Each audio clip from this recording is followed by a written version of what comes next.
Centaurus mall वफाकी दारुल-हुकूमत इस्लामाबाद का सबसे बड़ा शॉपिंग मॉल है, जहां 9 अक्टूबर को आग लगने का वाक़या पेश आया। इस्लामाबाद इंतज़ामिया ने सेंटोरस मॉल को सील कर दिया और 7 रुकनी कमेटी कायम की, जिसने इस बात का तयन करना था कि आग क्यों लगी, कितने नुकसानात हुए और हिफाजती इंतज़ामात क्या हैं। 3 दिन में ये रिपोर्ट जो है पेश की जानी थी। आज 1 हफ्ते से ज़ायद अरसा गुजर चुका है, मगर अब तक इस हवाले से कोई रिपोर्ट सामने नहीं आई और ताहाल सेंटोरस मॉल को अब तक नहीं खोला जा सका। अब भी सील है और वहाँ पर कारोबारी सरगर्मियाँ शुरू नहीं की जा सकीं। इस सूरत हाल के ख़िलाफ़ ताजिर बिरादरी सरापा एहतजाज है। आज हमारे साथ मौजूद हैं मरकज़ी तंजीम ताजिरान पाकिस्तान के सदर मोहम्मद काशिफ चौधरी। काशिफ चौधरी साहब, बहुत शुक्रिया आपने हमें वक्त दिया। ये फरमाइएगा कि सेंटोरस मॉल की बंदिश की वजह से कितने ख़ानदान मुतासिर हुए और अब तक कितना माली नुकसान हो चुका है? बिस्मिल्लाहिर्रहमानिर्रहीम। सबसे पहले तो मैं आपका शुक्रिया अदा करता हूँ कि एक अहम तरीन मामले पर आपने हमारा नुक्ता नज़र पेश करने का मौका फ़राहम किया। सेंटोरस मॉल मैं समझता हूँ कि इस्लामाबाद नहीं, पाकिस्तान का एक आइकॉनिक प्रोजेक्ट है। ये फ़न तामीर का शाहकार भी है और शहर इस्लामाबाद की दो ही पहचानें हैं, एक फैसल मस्जिद और एक सेंटोरस मॉल। पूरे पाकिस्तान नहीं, पूरी दुनिया से जब लोग आते हैं तो वो इस्लामाबाद को फैसल मस्जिद और सेंटोरस मॉल से पहचानते हैं। सेंटोरस मॉल में लगने वाली आग, जो उसके एक कोने में एक टावर के अंदर एक रेस्टोरेंट के अंदर आग लगी, जिससे अल्हम्दुलिल्लाह अल्लाह ताला की रहमत से और सेंटोरस मॉल के जदीद तरीन हिफाजती इंतज़ामात से, जिसके अंदर उनका fire safety system, fire alarm system, gas sensor system, बिजली के सेंसर सिस्टम और फिर उनके अपना जो पानी का निज़ाम था वहाँ पे, उसके नतीजे के अंदर जो ही ये आग लगी तो उनकी बिजली को मुनक़ता हो गई, उनकी गैस बंद हो गई, उनकी लिफ्टें बंद हो गई और उनके मुस्तैद और तरबियत याफ्ता अमले ने वहाँ मौजूद 25,000 से ज़ायद लोगों को चंद मिनटों के अंदर उस बिल्डिंग से एवैक्यूएट बाहिफाजत किया कि किसी को एक खराश तक भी नहीं आई। वरना इतने बड़े सेंटोरस मॉल के अंदर जहाँ 25,000 से ज़ायद लोग मौजूद हों, अगर कोई इस तरह का सानिया हो जाए तो भगदड़ के नतीजे में ही कई लोग ज़ख्मी हो जाते हैं। लेकिन अल्हम्दुलिल्लाह उनका अमला इतना तरबियत याफ्ता था कि उनको बाहिफाजत बाहर निकाला और फिर उनके अपना जो तरबियत याफ्ता अमला था उसने फौरी तौर पे रेस्क्यू का काम भी और आग बुझाने का काम शुरू किया। उनके ऑटोमेटिक सिस्टम ने पानी का छिड़काव शुरू किया, जिसके नतीजे में आग पर कंट्रोल पाना मुमकिन हुआ और फिर शहरी जो इंतज़ामिया थी और शहरी इदारे थे वो भी वहाँ पहुँचे और अल्हम्दुलिल्लाह बाहिफाजत उस पर काबू पा लिया गया। लेकिन चाहिए तो ये था कि इस आग के सानहे के बाद ज़िले इंतज़ामिया, हकूमती इदारे, सेंटोरस मॉल की इंतज़ामिया और ताजर तंजीमों के साथ बैठते और एक प्रेस कॉन्फ्रेंस करके दाद तहसीन देते कि हम खराज तहसीन पेश करते हैं कि एक मॉल की इंतज़ामिया ने इतने बेहतरीन इंतज़ामात किए थे और आलमी दुनिया को ये मैसेज दिया जाता कि पाकिस्तान के अंदर इन्वेस्टर महफूज भी है, यहाँ कोई सानिया हो तो फौरी तौर पर उस पर काबू पाने की हम सलाहियत भी रखते हैं। मैं समझता हूँ होना तो ये चाहिए था, लेकिन मैं अफसोस के साथ, दुख के साथ ये बात कहूँगा कि ऐसा नहीं हुआ। बजाय इसके कि उनको तारीफ़ी सर्टिफिकेट दिए जाते, उसकी बजाय उस सेंटोरस मॉल को सील कर दिया गया। अब उस सील करने के नतीजे में आप ये देखें कि इस वक्त 3,000 से ज़ायद रोज़ाना उजरत कमाने वाले, उनके चूल्हे बंद हो चुके हैं, इसलिए कि वो तो रोज़ाना दिहाड़ी करते थे और उसके नतीजे में अपने घर चलाते थे। उनके चूल्हे बंद हैं। 300 दुकानदार, उनकी दुकानें इस वक्त बंद हैं और मैं सिर्फ आपको एक बात करूं कि अल-फतह का स्टोर जो वहाँ पर मौजूद है वो रोज़ाना 1 करोड़ रुपए की सेल करता है।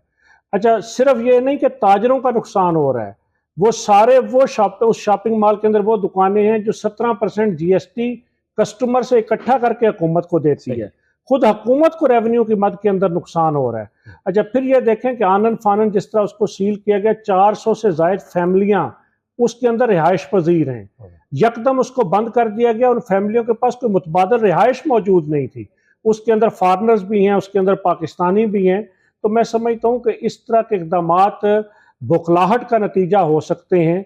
इस तरह के इक़दामात के नतीजे में कभी भी सरमायाकारों की हौसला अफजाई नहीं होती और कभी भी शहरी इससे खुश नहीं होते। तो भाई साहब, इस हवाले से जो इंतज़ामिया ने कमेटी कायम की थी उसने 3 रोज़ में रिपोर्ट देनी थी। आप एक तंजीम के सदर हैं, पाकिस्तान सतह की ये तंजीम है, तो कोई मालूमात आपसे शेयर की गई कि वहाँ पर ये आग क्यों लगी और जो तहकीकात हैं उस हवाले से अब तक क्या पेशरफ्त हुई है?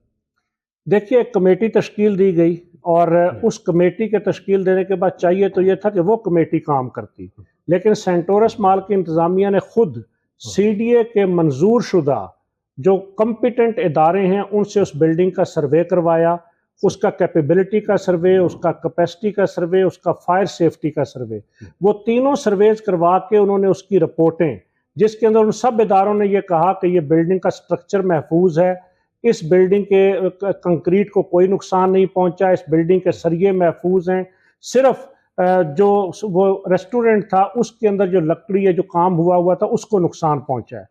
उसके बावजूद ये रिपोर्ट्स उस प्राइवेट इदारे के खुद देने के बावजूद अभी तक सीडीए की कमेटी ने कोई रिपोर्ट नहीं दी। हम मुसलसल ज़िले इंतज़ामिया से भी राब्ते में हैं। कल हमारे एक वफद ने वफाकी वज़ीर दाखिला से भी मुलाकात की और वफाकी वज़ीर दाखिला ने भी ये फरमाया कि चंद दिन का हमें वक्त दें ताकि हम इसके ऊपर इस मामले को देख सकें। तो इतना बड़े माल का बंद होना, हज़ारों लोगों का बेरोज़गार होना और इस एक हफ्ते की बंदिश से कमो बेश वहाँ के ताजरों को 2 अरब रुपए से ज़ायद के नुकसानात हो चुके हैं। तो हम सवाल करते हैं वो नुकसानात का अजाला कौन करेगा? मतलब हुकूमत को ये चाहिए कि अगर सेंटोरस माल को बंद रखना चाहती है तो फिर उन ताजरों के जो कारोबारी नुकसानात हो रहे हैं उसका भी अजाला कर दे। जो वहाँ अपार्टमेंट्स के अंदर रिहाइश पजीर 400 ख़ानदान उनको मुतबादल रिहाइशें दे दे। जो वहाँ 3000 से ज़ायद दिहाड़ीदार मजदूर हैं उनको भी उजरत दे दे।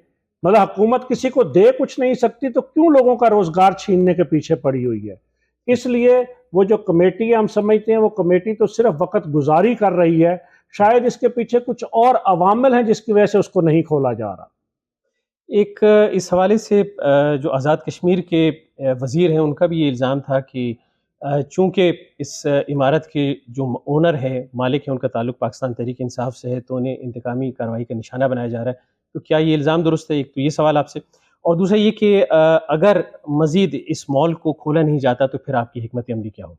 देखिए, मैं ये समझता हूँ कि पाकिस्तान का हर शहरी किसी न किसी सियासी जमात से ताल्लुक़ रखता है। सही। कारोबार हमेशा सियासत से बालातर होते हैं। और दूसरी अहम बात यह कि सरदार ग्रुप ऑफ कंपनीज जिनका ये प्रोजेक्ट है, वो जो आज़ाद कश्मीर के वज़ीर आज़म है वो बराह रास्त इसके मालिकान में शामिल हैं, उनके वालिद इस प्रोजेक्ट के मालिकान में शामिल हैं और सरदार ग्रुप ऑफ कंपनीज ने सऊदी तमीमी ग्रुप के तावन से ये प्रोजेक्ट बनाया। आज भी सऊदी ग्रुप इस प्रोजेक्ट के अंदर शामिल है। तो मैं ये समझता हूँ कि इस तरह के इक़दामात से तो हम उनको क्या पैगाम दे रहे हैं कि जो फॉरेन इन्वेस्टर, हम फॉरेन डायरेक्ट इन्वेस्टमेंट लाने की पाकिस्तान में बात करते हैं, जब एक ग्रुप आकर इतनी बड़ी इन्वेस्टमेंट कर चुका है और उसके साथ हम ये सलूक करेंगे तो फिर बाकी इन्वेस्टर्स कैसे आएंगे? और दूसरी बात यह कि कारोबार को हमेशा सियासत से बालातर रहना चाहिए। कारोबारी इदारों के साथ कोई इंतकामी कार्रवाइयाँ सियासी बुनियादों पर नहीं होनी चाहिए। इसलिए मैं समझता हूँ कि सेंटोरस माल को फौरी तौर पर खोला जाना चाहिए और हमने तो ये वाज़ेह ऐलान कर रखा है कि अगर सेंटोरस माल को अब ना खोला गया तो हम शहर के तमाम स्टेक होल्डर्स, रावलपिंडी, इस्लामाबाद की जितनी भी हमारी ऑर्गेनाइजेशन हैं, चाहे उसके अंदर chamber of commerce and industry हो, chamber of small traders and small industries हो, उसके अंदर वीमेन चैम्बर्स हों, उसके अंदर ताजर तंजीमें हों, हम सबको ऑन बोर्ड ले चुके हैं। और अगर इन्होंने ना खोला तो फिर इंशाल्लाह हम अगले असेंबली का ऐलान करेंगे। हम उसके अंदर धरना भी दे सकते हैं, बड़ा एहतजाज भी कर सकते हैं और अगर शटर डाउन करना पड़ा तो वो भी करेंगे, इसलिए कि ये ताजरों की इज्जत और वक़ार का मामला है। और मैं यहाँ ये वाज़ेह करता चलूँ कि ये कोई सरदार तनवीर इलियास या यासर इलियास का मामला नहीं है।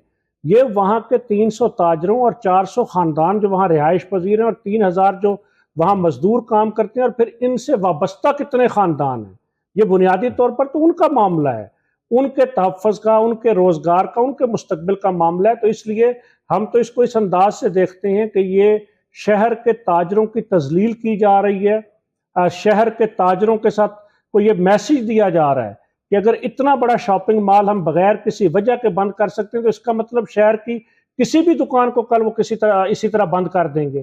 तो इसलिए हम समझते हैं कि ये हमारे लिए भी एक टेस्ट केस है और हमने तो सरदार ग्रुप ऑफ कंपनीज़ के मालिकान को ये बात कही है कि आप पीछे हट जाइए, ये आपका मामला नहीं, ये ताजरों का और रिहायशियों का मामला है और हम इसको खुद देखेंगे कि इसको किस अंदाज से हल करना है। अच्छा, हमने देखा कि 9 अक्टूबर को जब आग लगी सेंटोरस मॉल में उस आग को बुझाने के लिए जहाँ पर इस्लामाबाद की फायर ब्रिगेड उसे तलब किया गया, तो इसके साथ पाकिस्तान नेवी और पाकिस्तान की फ़िज़ाइया की खिदमत जो है वो भी हासिल की गई।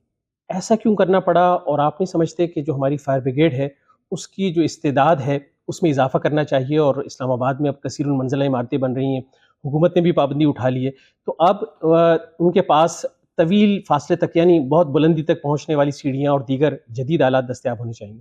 देखिए, अगर मैं फायर ब्रिगेड की बात करूं तो शहर के अंदर एक नहीं, मैं आग के कितने हादसात का यानी शाहिद हूं सही। कि इस्लामाबाद फायर ब्रिगेड एक तो बर वक्त कहीं पर नहीं पहुंचती, हाँ। इसलिए कि फायर ब्रिगेड का जो ऑफिस है वो G7 में है, और अब इस्लामाबाद एक तरफ रवात तक, दूसरी तरफ संगजानी तक और तीसरी तरफ बाराकू से आगे तक फैला हुआ है। सही। कहीं पर कोई हादसा होता है तो फायर ब्रिगेड बिलअमूम 30 से 45 मिनट के अंदर पहुंचती है, और जब वो पहुंचती है तो उस वक्त तक सब कुछ जलकर राख हो चुका मिनटों का होता है। गेम खेल होता है इसलिए कि सारे। आग तो मिनटों के, हमने कितनी दफ़ा चेयरमैन CDA के साथ और मुतलका जिम्मेदारान को ये बात कही है कि शहर के अंदर दीगर फायर पॉइंट्स कायम किए जाएं जहां पर उनका मुस्तैद अमला और उनकी गाड़ियां मौजूद हों। फिर दूसरा ये कि फायर ब्रिगेड के पास जो इस वक्त गाड़ियां मौजूद हैं, वो जब आती हैं तो उनके पाइप लीक होते हैं, उनके अंदर पानी नहीं होता, अच्छा वो तरबियत याफ्ता अमला नहीं होता। और फिर अभी तो दिलचस्प बात जिसका आप जिक्र कर रहे हैं कि कसीरुल मंजिला इमारतें बन रही हैं, और जो स्नारकल इस वक्त इस्लामाबाद फायर ब्रिगेड और दीगर इदारों के पास मौजूद है वो 200 फुट से ज़्यादा पानी फेंकने की सलाहियत ही नहीं रखता। अब सेंटोरस माल के वाक़े के अंदर भी 2 स्नारकल मशीनें आई जो बुलंदी तक पानी फेंक सकती हैं। एक उसमें से बंद खड़ी थी और एक जो पानी फेंक रही थी, उसका पानी भी चंद मंजिलों से ऊपर नहीं जा रहा था।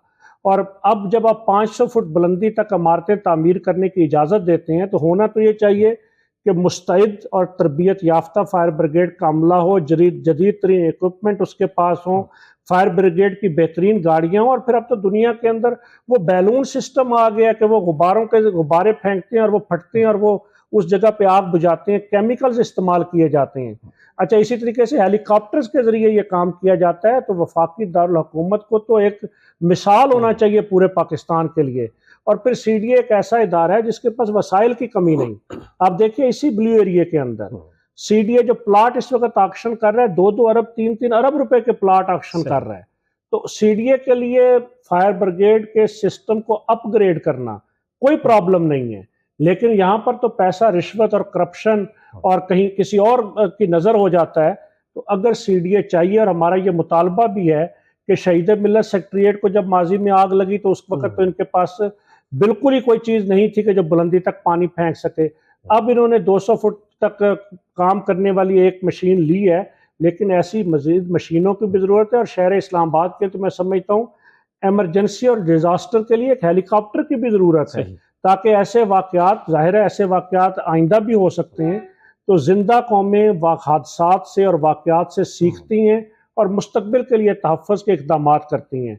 तो सेंटोरस माल के वाक़े के अंदर तो अल्हम्दुलिल्लाह कोई जानी नुकसान नहीं हुआ, कोई बड़ा माली नुकसान नहीं हुआ, लेकिन आइंदा हादसात को रोकने के लिए, इसलिए कि अब बिल्डिंग्स बन रही हैं, तो CDA को, और मैं वज़ीर आज़म पाकिस्तान को कहूँगा कि इस वक्त वफाकी हुकूमत इसी इस्लामाबाद के 27 किलोमीटर के एरिए पर है। तो अगर इस 27 किलोमीटर के एरिए को वो मिसाली बना दें तो शायद उनकी इस कारकर्दगी की बुनियाद पर अगले इंतखाबात जो उन्होंने लड़ने जाना है तो उनकी पार्टी को कोई बेहतर वोट मिल सके। बिल्कुल दोस्त है। और ये अब देखिए कि जहाँ कसीरुल मंजिला इमारतें आज वफाकी दारुल हुकूमत में तामीर हो रही हैं, तो उनमें अगर कोई वाक़या होता है, कोई हादसा होता है, यानी जिस तरह आतिशज़दगी का ये वाक़या है या खुदा न ख़ास्ता ज़लज़ला आता है, इस सूरत पे पहली जो तरजीह है ज़ाहिर है कि लोगों की जानें बचानी है। तो इस हवाले से भी इंतज़ामात होने चाहिए। और जो इस वक्त इमारतें तामीर हो रही हैं उसमें जो हिफाजती इंतज़ामात हैं और लोगों के फ़ौरी इनखला का मामला है और लोगों की तरबियत का मामला है, क्या उसकी भी ज़रूरत नहीं है कि लोगों को भी तरबियत दी जाए कि इस तरह के अगर सानिहात या हादसात अगर रूनुमा होते हैं, इस तरह के वाक़यात होते हैं, तो कैसे लोगों का इनखला किया जाए और इमारतों में महफूज रास्ते बनाए जाएँ ताकि आसानी से इनखला हो सके। और मुख्तलिफ़ जगहों पर अगर फायर ब्रिगेड है, अगर मिसाल के तौर पे देखें कि आज 7 से अगर ये फायर ब्रिगेड कहीं दूर दराज जाती है और वो पानी इस्तेमाल कर लेती है, तो दोबारा से पानी भरने के लिए फिर उन्हें आना पड़ेगा और फिर दोबारा से इतना फासला तय करना पड़ेगा। तो इसके लिए दुनिया में जो जदीद निज़ाम है उसे इख्तियार किया जाए। देखिए, ये बात बिल्कुल किसी शक व शुबा से बालातर है कि जिस तरह शहर फैल रहा है और जिस तरह यहाँ पे बुलंद इमारतों की इजाज़त दी जा रही है, पहली बात तो ये है कि CDA को नक्शे पास करते हुए उन सारे प्रिंसिपल्स को और असूलों को मलूज़ ख़ातर रखना चाहिए कि बिल्डिंग के अंदर सेफ्टी एग्ज़िट कैसे हों, बिल्डिंग्स कैसे डिज़ाइन की जाएँ कि जिसको इमरजेंसी की सूरत में लोगों को महफूज बनाया जा सके। मैं समझता हूँ कि CDA के पास शायद ये कैपेसिटी नहीं है कि वो इस तरह की चीज़ों को देख सके, इसलिए CDA को इस हवाले से अपने स्टाफ की और अपने अमले की और अपने बाइलाज़ को भी दुरुस्त करने की ज़रूरत है। और दूसरी बात यह है कि किसी भी तरह के डिज़ास्टर के लिए डिज़ास्टर मैनेजमेंट अथॉरिटी पाकिस्तान में एक मौजूद है, नेशनल डिज़ास्टर मैनेजमेंट अथॉरिटी, और मज़े की बात यह कि उसका हेड ऑफिस भी इस्लामाबाद के अंदर है। तो अगर national disaster management authority Islamabad में डिज़ास्टर को मैनेजमेंट करने की कैपेसिटी नहीं रखती, तो फिर सिंध के अंदर या बलूचिस्तान के अंदर या जनूबी पंजाब के दूर दराज अजला के अंदर वो क्या डिज़ास्टर की मैनेजमेंट करेगी। इसलिए मैं समझता हूँ कि ये CDA, disaster management authority, civil defence और दीगर इदारों और ताजर तंजीमों की कोलैबोरेशन के साथ इसकी तरबियत का इंतज़ाम भी होना चाहिए, लोगों को इसके हवाले से आगाह भी करना चाहिए और इसके हवाले से इदारों की कैपेसिटी और कैपेबिलिटी को भी बढ़ाने की ज़रूरत है। जी, बहुत शुक्रिया काशिफ चौधरी साहब, आपने न्यूज़ 360 को वक्त दिया।